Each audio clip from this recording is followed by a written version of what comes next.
피복은 덮개를 얘기를 합니다. 그래서 덮개 종류에 두 가지가 있어요. 차광성 덮개와 방수성 덮개 두 가지가 있습니다.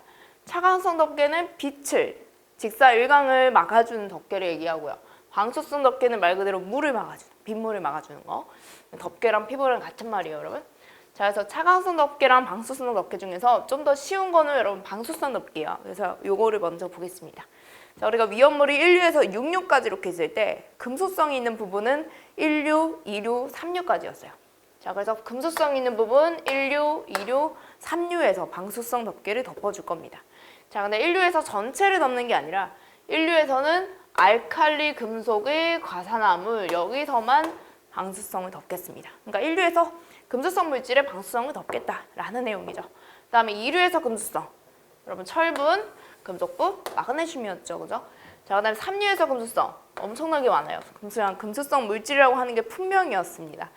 자, 그래서 이런 것들은 방수성 덮개를 덮겠고요. 그 다음에 저쪽에 차광성 덮개 한번 볼게요. 자, 차광성 덮개는요, 우리가 1류에서 6류까지 이렇게 위험물이 있잖아요. 자, 이 중에서 2류를 뺍니다. 자, 2류는 유일하게 여기서 위험 등급이 1등급짜리가 없어요. 그죠?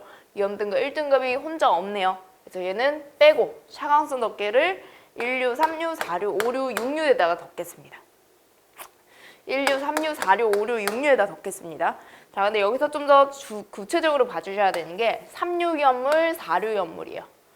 자, 1류는 전체를 덮는 게 맞고요. 근데 3류는 전체를 덮지는 않아요.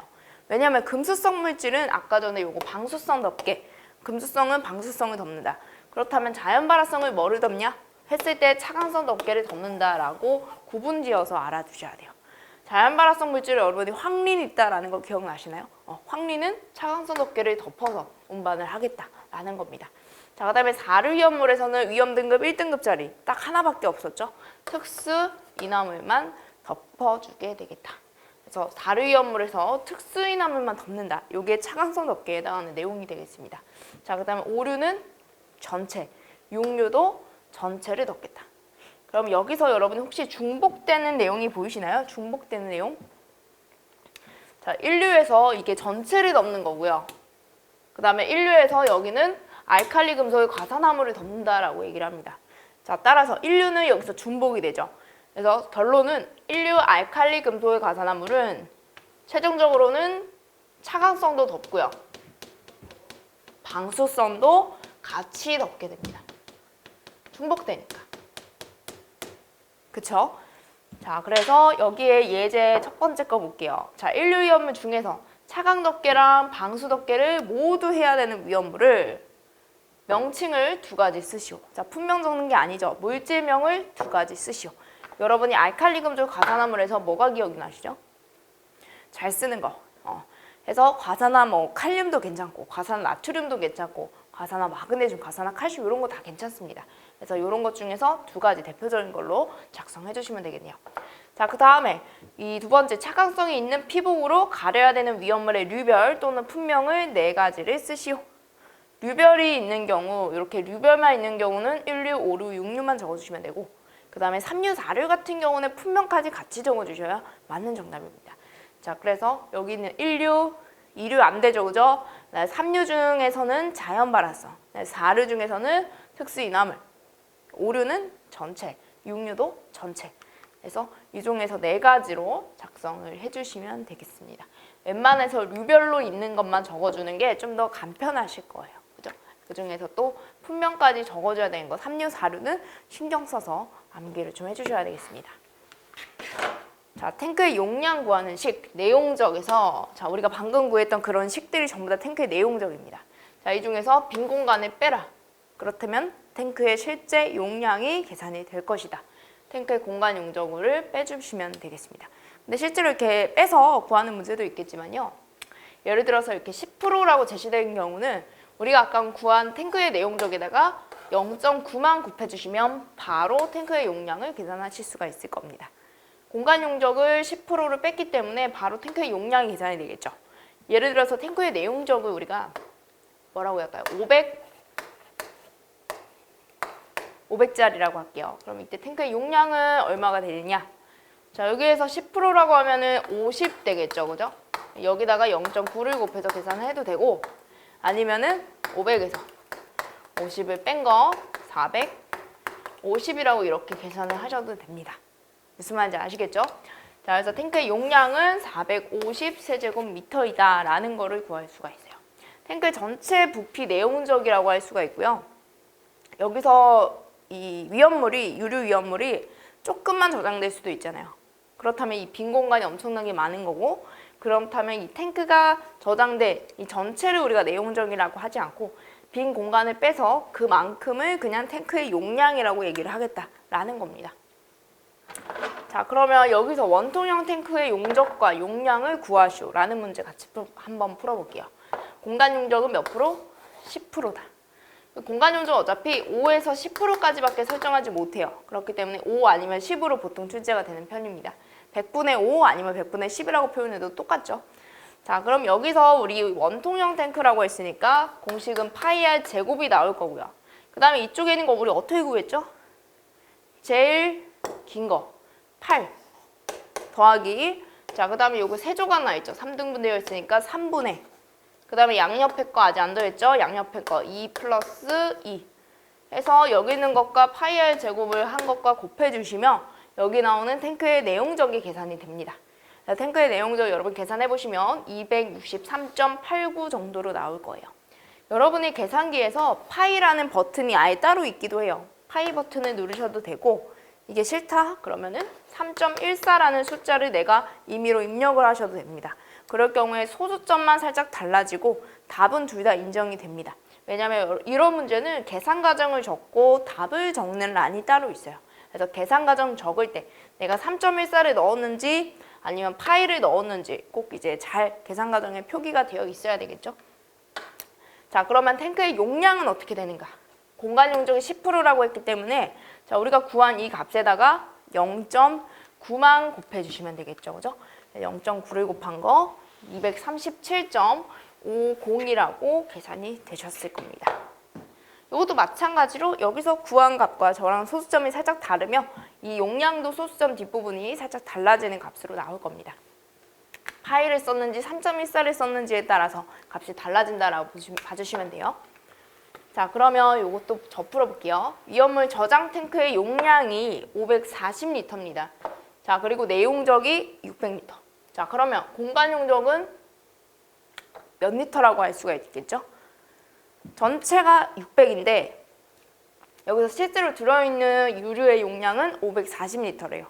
그럼 이 나머지 이걸 갖다 우리가 공간 용적이라고 얘기를 하겠죠. 그래서 60리터 이렇게 바로 계산을 하실 수 있을 겁니다.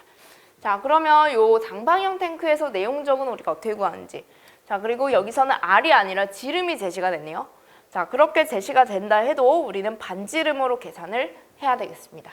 그래서 반지름 1.5m로 만들어 주시면요. 1.5에다가 제곱 되겠죠. 파이 곱하기 1.5 곱하기 높이 6m. 파이를 썼을 때 42.41이 나올 거고요. 3.14로 계산하셨을 경우 42.39가 나올 거예요.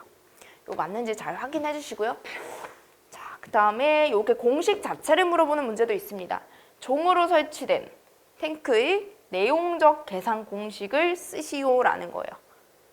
자, 여기서 R과 L이라는 기호를 써가지고 얘기를 해주면요.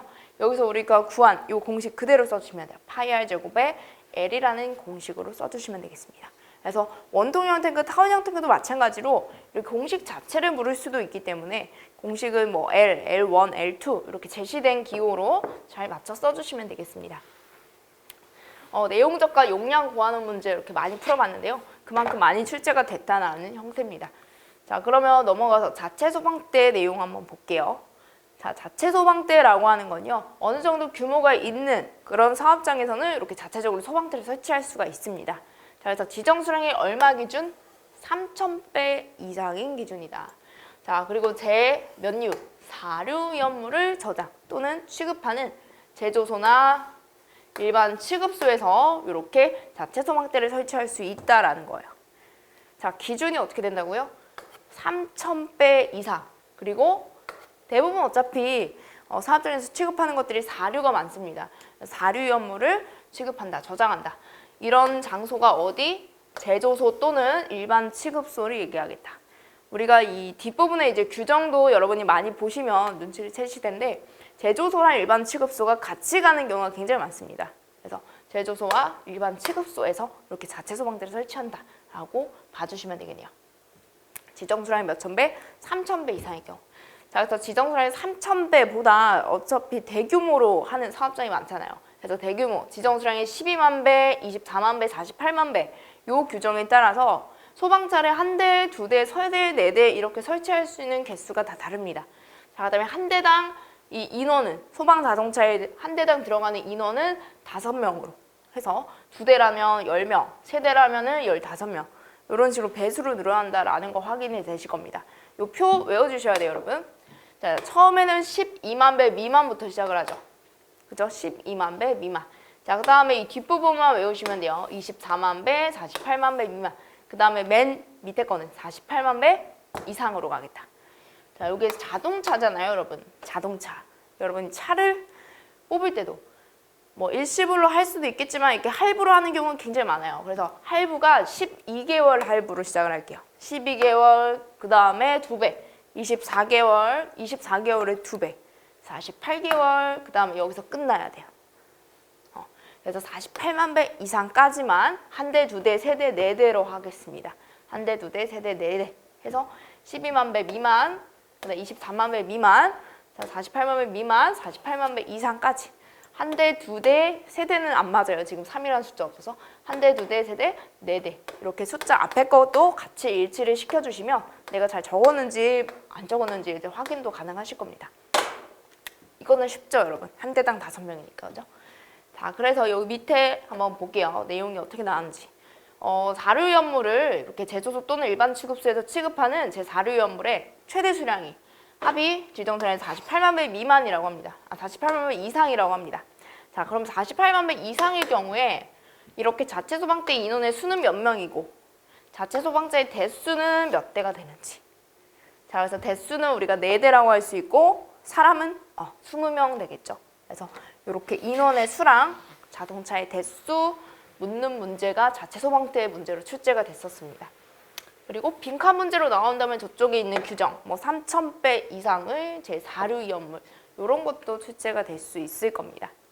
그래서 여러분이 지금 시간까지는 여러 가지 저장과 취급 기준 같이 한번 살펴봤고요. 우리가 다음 시간에는 여러 가지 시설들의 설비 기준을 배울 겁니다. 그래서 첫 번째 시간 다음은 제조소의 설비 기준에서 뵙도록 하겠습니다. 수고하셨습니다.